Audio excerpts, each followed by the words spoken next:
तमिलनाडु की विधानसभा ने 2020 से 2023 के बीच 12 महत्वपूर्ण विधेयकों को पारित किया, जिनमें विश्वविद्यालयों में कुलपतियों की नियुक्ति, भ्रष्टाचार के मामलों में अभियोजन की स्वीकृति और कैदियों की समय पूर्व रिहाई जैसे मुद्दे शामिल थे।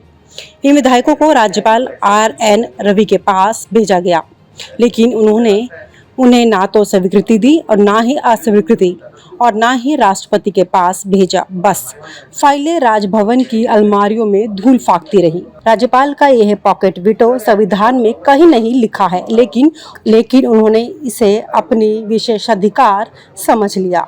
जब विधानसभा ने इन विधेयकों को दोबारा पारित किया, तब भी राज्यपाल ने उन्हें राष्ट्रपति के पास भेज दिया, जो कि संविधान के अनुच्छेद 200 के अनुसार अवैध है।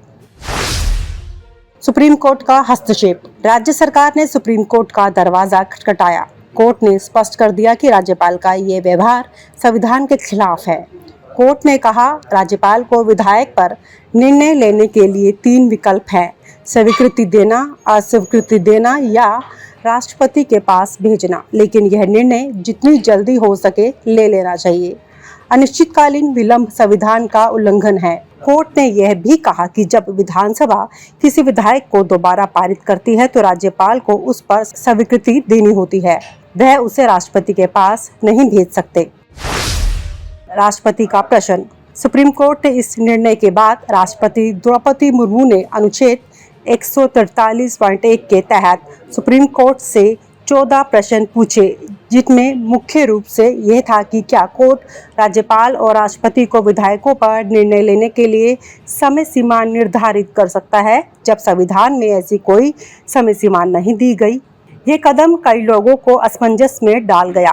क्या राष्ट्रपति न्यायपालिका के निर्णयों पर प्रश्न उठा सकती है? क्या यह कार्यपालिका का न्यायपालिका में हस्तक्षेप नहीं है?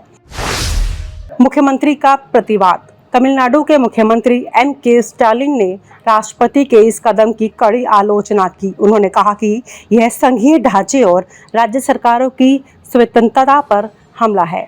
स्टालिन ने इसे विपक्ष शासित राज्यों को पंगु बनाने की केंद्र सरकार की साजिश बताया। अब जरा सोचिए, एक और राज्यपाल है जो विधेयकों को अनिश्चितकाल के लिए रोक रखे हैं, दूसरी ओर सुप्रीम कोर्ट है जो उन्हें समय सीमा में निर्णय लेने को कहता है, और फिर राष्ट्रपति है जो कोर्ट में पूछती है कि क्या आप ऐसा कर सकते हैं।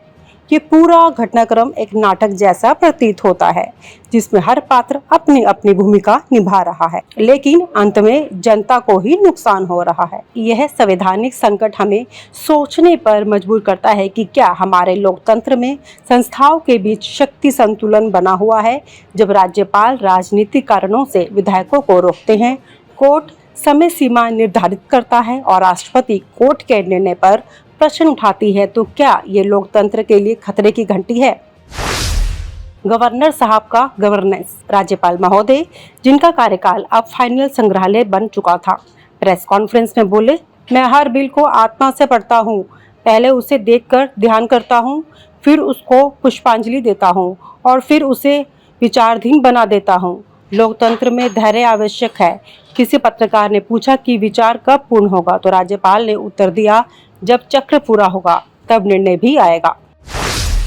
सुप्रीम कोर्ट की पाठशाला। सुप्रीम कोर्ट ने जब आदेश सुनाया कि राज्यपाल विलंब नहीं कर सकते, तब ऐसा लगा जैसे शिक्षक ने क्लास के सबसे ढीठ छात्र को कहा हो, अब बस करो, फाइलें चबाना बंद करो और काम करो। लेकिन राज्यपाल की तरफ से वकील बोले, माय लॉर्ड, हमारे मुवक्किल आध्यात्मिक प्रक्रिया में हैं, संवैधानिक प्रक्रिया बाद में आती है। कोर्ट ने इतना तीखा धूरा कि पारा कोर्ट रूम से 4 डिग्री बढ़ गया।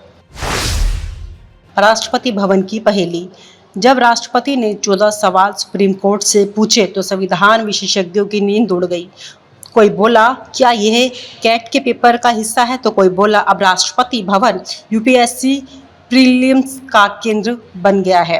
सवाल इतने गूढ़े कि साक्षात केशवानंद भारती भी सिर खुजा ले। फेडरलिज्म का फिक्सर। राज्य सरकारें, खासकर विपक्षी, अब यह सोच रही थी कि अगर राज्यपाल की सारे बिल रोकें, राष्ट्रपति सुप्रीम कोर्ट से सवाल पूछे और केंद्र सरकार बैठकर पॉपकॉर्न खाए तो राज्य सरकार का काम क्या रह गया। मंत्री बोले, हमें तो कागज काटने वाली मशीन दे दो, कम से कम फाइलें काटेंगे तो लगेगा कि कुछ कर रहे हैं।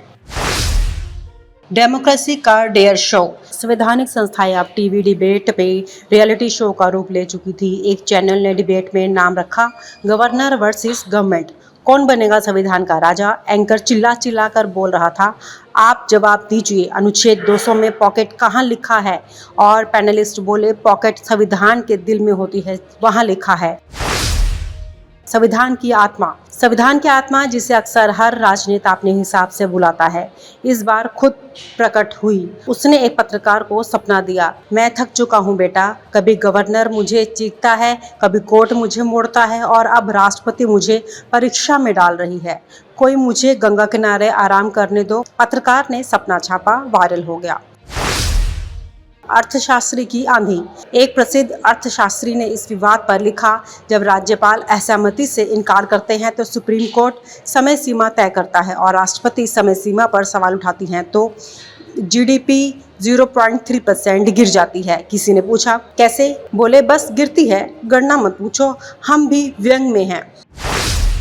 लोकतंत्र की लोरी। शाम को संसद भवन के बाहर एक कवि ने माइक पर गाया, राज्यपाल बैठे ध्यान लगाएं, कोर्ट उन्हें बुलाए। राष्ट्रपति पूछे, प्रचंड महान लोकतंत्र रोता, कहाँ गए भगवान। तालियां बजी, लेकिन लोकतंत्र को नींद नहीं आई। उसे डर था कि अगली बार सुप्रीम कोर्ट के फैसले पर गवर्नर आरटीआई भी लगा सकते हैं। Silk route to Supreme Court. Rajbhavan से सुप्रीम कोर्ट तक एक वीआईपी सिल्क रूट बनाया गया, जहां हर फाइल सीधे टेबल से कोर्ट पहुंचती थी।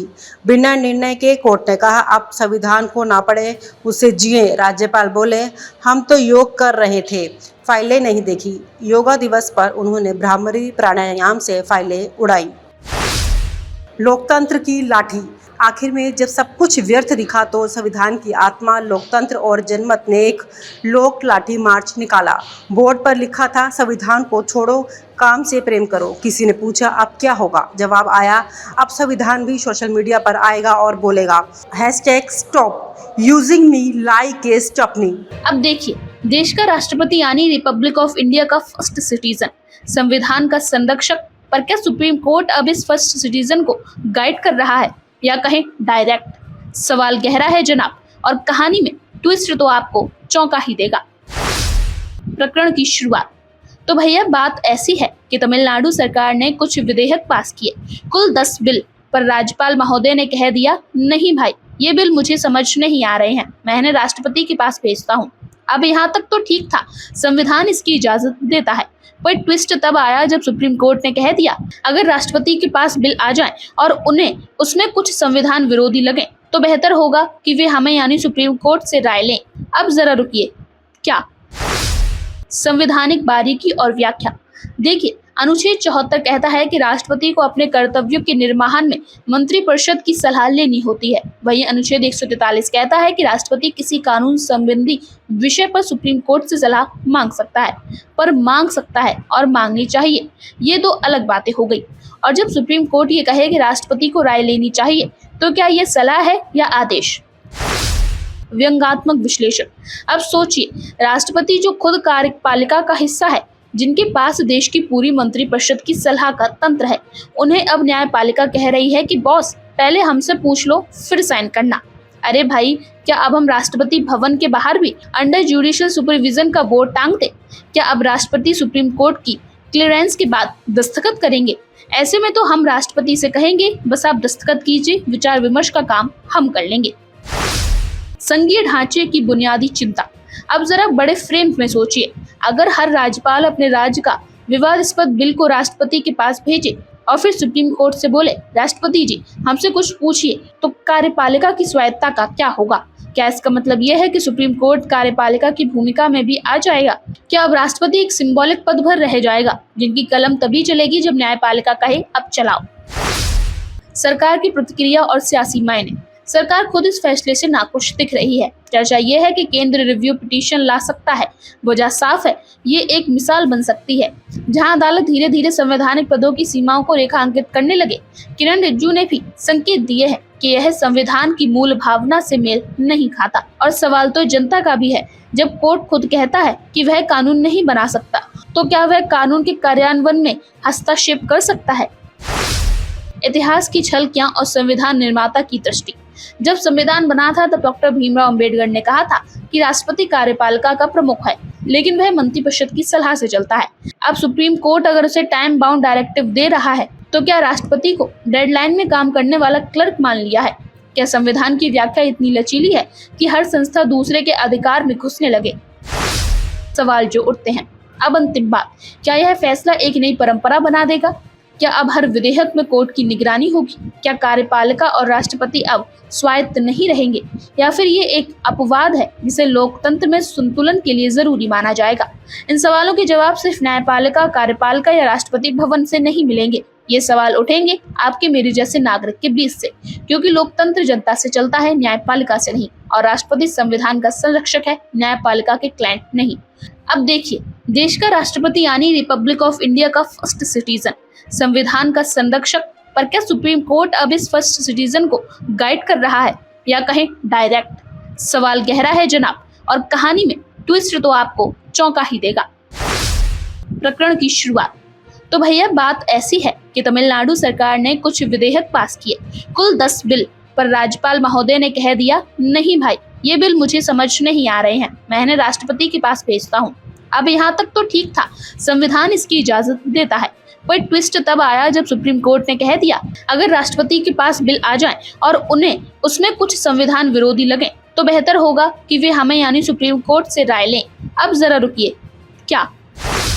संवैधानिक बारीकी और व्याख्या। देखिए, अनुच्छेद 74 कहता है कि राष्ट्रपति को अपने कर्तव्यों के निर्वहन में मंत्रिपरिषद की सलाह लेनी होती है। वहीं अनुच्छेद 143 कहता है कि राष्ट्रपति किसी कानून संबंधी विषय पर सुप्रीम कोर्ट से सलाह मांग सकता है, पर मांग सकता है और मांगनी चाहिए, ये दो अलग बातें हो गई। और जब सुप्रीम कोर्ट ये कहे कि राष्ट्रपति को राय लेनी चाहिए, तो क्या ये सलाह है या आदेश? व्यंग्यात्मक विश्लेषण। अब सोचिए, राष्ट्रपति जो खुद कार्यपालिका का हिस्सा है, जिनके पास देश की पूरी मंत्रिपरिषद की सलाह का तंत्र है, उन्हें अब न्यायपालिका कह रही है कि बॉस, पहले हमसे पूछ लो फिर साइन करना। अरे भाई, क्या अब हम राष्ट्रपति भवन के बाहर भी अंडर जुडिशियल सुपरविजन का बोर्ड टांग दे? क्या अब राष्ट्रपति सुप्रीम कोर्ट की क्लियरेंस के बाद दस्तखत करेंगे? ऐसे में तो हम राष्ट्रपति से कहेंगे, बस आप दस्तखत कीजिए, विचार विमर्श का काम हम कर लेंगे। संघीय ढांचे की बुनियादी चिंता। अब जरा बड़े फ्रेम में सोचिए, अगर हर राज्यपाल अपने राज्य का विवादास्पद बिल को राष्ट्रपति के पास भेजे और फिर सुप्रीम कोर्ट से बोले, राष्ट्रपति जी हमसे कुछ पूछिए, तो कार्यपालिका की स्वायत्तता का क्या होगा? क्या इसका मतलब यह है कि सुप्रीम कोर्ट कार्यपालिका की भूमिका में भी आ जाएगा? क्या अब राष्ट्रपति एक सिंबॉलिक पद भर रह जाएगा, जिनकी कलम तभी चलेगी जब न्यायपालिका कहे अब चलाओ? सरकार की प्रतिक्रिया और सियासी मायने। सरकार खुद इस फैसले से नाखुश दिख रही है। चर्चा यह है कि केंद्र रिव्यू पिटीशन ला सकता है। वजह साफ है, ये एक मिसाल बन सकती है जहां अदालत धीरे धीरे संवैधानिक पदों की सीमाओं को रेखांकित करने लगे। किरण रिजिजू ने भी संकेत दिए हैं कि यह संविधान की मूल भावना से मेल नहीं खाता। और सवाल तो जनता का भी है, जब कोर्ट खुद कहता है कि वह कानून नहीं बना सकता, तो क्या वह कानून के कार्यान्वयन में हस्तक्षेप कर सकता है? इतिहास की झलकियां और संविधान निर्माता की दृष्टि। जब संविधान बना था तब डॉक्टर भीमराव अंबेडकर ने कहा था कि राष्ट्रपति कार्यपालिका का प्रमुख है, लेकिन वह मंत्रिपरिषद की सलाह से चलता है। अब सुप्रीम कोर्ट अगर उसे टाइम बाउंड डायरेक्टिव दे रहा है, तो क्या राष्ट्रपति को डेडलाइन में काम करने वाला क्लर्क मान लिया है? क्या संविधान की व्याख्या इतनी लचीली है कि हर संस्था दूसरे के अधिकार में घुसने लगे? सवाल जो उठते हैं। अब अंतिम बात, क्या यह फैसला एक नई परंपरा बना देगा? क्या अब हर विधेयक में कोर्ट की निगरानी होगी? क्या कार्यपालिका और राष्ट्रपति अब स्वायत्त नहीं रहेंगे? या फिर ये एक अपवाद है जिसे लोकतंत्र में संतुलन के लिए जरूरी माना जाएगा? इन सवालों के जवाब सिर्फ न्यायपालिका, कार्यपालिका या राष्ट्रपति भवन से नहीं मिलेंगे। ये सवाल उठेंगे आपके मेरे जैसे नागरिक के बीच से, क्योंकि लोकतंत्र जनता से चलता है, न्यायपालिका से नहीं। और राष्ट्रपति संविधान का संरक्षक है, न्यायपालिका के क्लाइंट नहीं। तो दोस्तों, ये थी आज की कहानी, राष्ट्रपति बनाम सुप्रीम कोर्ट। अगर आपको ये विश्लेषण पसंद आया हो तो वीडियो को लाइक कीजिए, शेयर कीजिए और कमेंट करके बताइए, क्या आपको लगता है कि सुप्रीम कोर्ट ने राष्ट्रपति की संवैधानिक गरिमा को चुनौती दी है? और हाँ, सब्सक्राइब करना मत भूलिए, क्योंकि अगली कहानी में हम फिर आएंगे एक और सवाल लेकर और एक सच्चाई लेकर। और आप हमसे जुड़े रहने के लिए सब्सक्राइब करें YouTube पर, फॉलो करें Twitter पर और लाइक करें Facebook पर। और ज्यादा जानकारी के लिए आपको टाइप करना होगा सिर्फ न्यूज नशा।